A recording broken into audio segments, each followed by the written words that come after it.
Hi, I'm Beverly McManus, and I'm honored to represent the Center for Apostolic Counseling as we try to provide some tools for you as you lead your congregation through this pandemic crisis.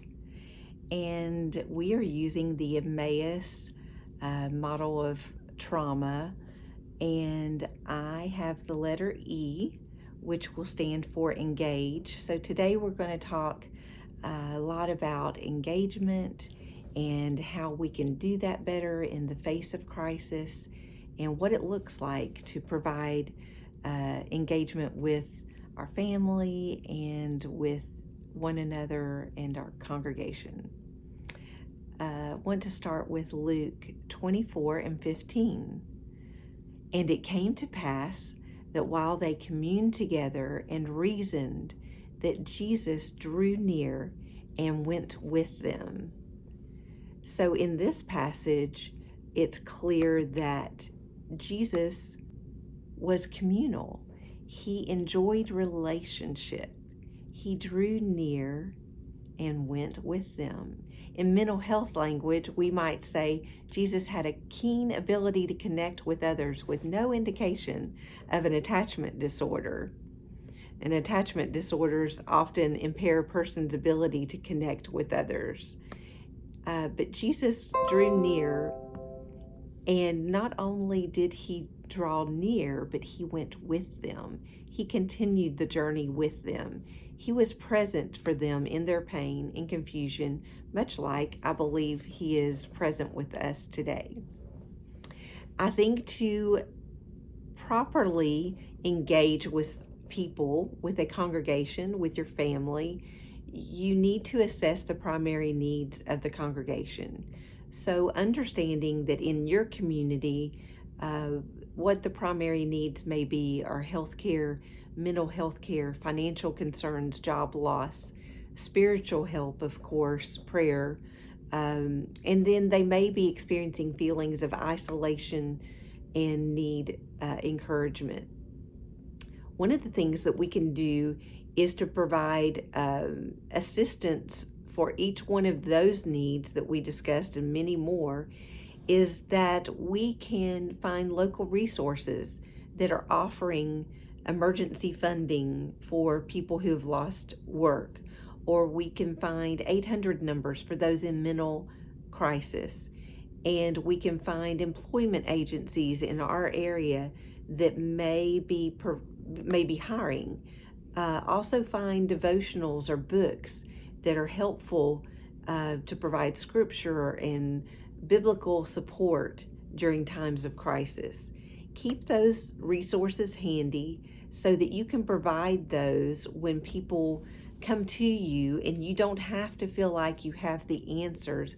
You don't have to feel like you have to come up with the right words to say, but you're able to have the resources handy so you can give an 800 number if there's a mental crisis, or you can give the number of a job placement agency. Providing spiritual help and encouragement typically comes pretty natural for a pastor or ministry team. However, in times like this, we often feel drained emotionally, wiped out spiritually, and empty. So I believe one of the most important things that you can do in this time is to shore up your relationship with God. Spend time in the Word, spend time praying. Often whenever we're going through a crisis, we back away, whether that's in the natural, but when we're going through a crisis, often we reflect onto God what we feel toward people. So when we're in a crisis of isolation, what we may find ourselves doing is reflecting those feelings toward God as well. So we may be backing away from some of the things that grow our relationship with Him. And some of that may be our own confusion or not understanding what we're going through, or our own grief that we're experiencing. So how can you engage to help yourself? Because I believe you have to be healthy and in a good place so that you can provide meaningful engagement to your community and to your congregation. Meaningful engagement is actually a really healthy response. And in the time of crisis, I believe meaningful engagement is also an antidote for suffering. By engaging with God, we're able to allow God to heal some brokenness that we may be experiencing, the loss that we feel, the heaviness that we feel of trying to help so many people around us. Allow Him to heal the wounds that you may have scars from. Also engage with your family. It's a great time, although we didn't ask for this time, it's a great time to use to re-engage with your family. All those things that you wanted to do with your children and you said, I don't have time, I'm preparing for the next series, or I'm preparing for this revival, or I'm preparing for leadership meetings. Now's the time. We have time. And use that time wisely. Use that time to reconnect with your spouse. Use that time to listen to your spouse's heart. Listen to their pain, their loss, how they're experiencing this, how they're growing. Because I believe all of us are finding ways to grow during this time. Listen to your children and the stress that they're carrying. Listen to their hearts and how this is affecting them. Use this time to engage with your family, also to engage with your friends. Believe we get great strength in community, and when we're called to this isolation, then that goes against everything that typically we would do in the time of crisis. When someone dies, we join together, we hold hands, we cry together, we hug one another, we give comfort to one another. If there's a tornado or a fire or a hurricane or any other crisis, what it does is it pulls us together. We're able to come together in our churches and in our homes and give comfort to one another and be present. And in this crisis, we're called to separate and to isolate. And that can make us feel very alone and vulnerable. And so find ways to engage with your friends. Use FaceTime, text, call, use technology to make sure that you're not isolating, that you are engaging with your friends, with your ministerial friends, because they may not be facing exactly what you're facing, so they can give you help and insight, and you may not be facing what they are, and you're able to assist them, and that feels good. That feels good to have that engagement. And then also engage with your church family, letting your church know that you are present with them in this time and you are with them in this crisis. So how can you engage to assist others? I think one of the most amazing things that we can do is to be present. And while we may not be able to do that in a physical sense, I believe we can do that emotionally in our connections, by listening, by letting them know that we hear them, that we hear their pain, we hear their loss. That's validating. And people in loss need validation. They need to know that their losses matter. They need to know that their losses matter to you. And it's a powerful form of communication. It's a powerful form of engagement. So we are going to use our skill sets to engage with others, to listen, to allow their losses to matter to us. Technology is an incredible means of communication right now. So, we talked about FaceTiming with friends. I believe using social media platforms that we may have previously had some grudges against or felt like it took up too much time. Now's the time to use the benefit of those social media platforms. It's an immediate access to your people, to your members of your church. So you may form a private page just for your church where you can send private messages to just your members announcements, encouragements, devotions, songs. Let your music team prepare music that may be uplifting. There's so many ways that you can use that platform to communicate to your members daily. Also, you may have always thought, I would really like to have a podcast, but I don't have time to work on that. Now's the time. Those modes of communication are free. You may have thought, I want to have a YouTube channel and I could put some inspirational thoughts, or I could put some sermon notes on YouTube and let young ministers learn from me, or let young people be inspired by some words.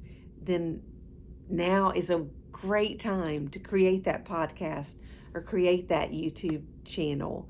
And one of the reasons that I believe engagement is so important right now in this time of isolation is because loneliness impacts people negatively psychologically. And so what we're seeing is an increase in depression, an increase in anxiety, an increase in fear.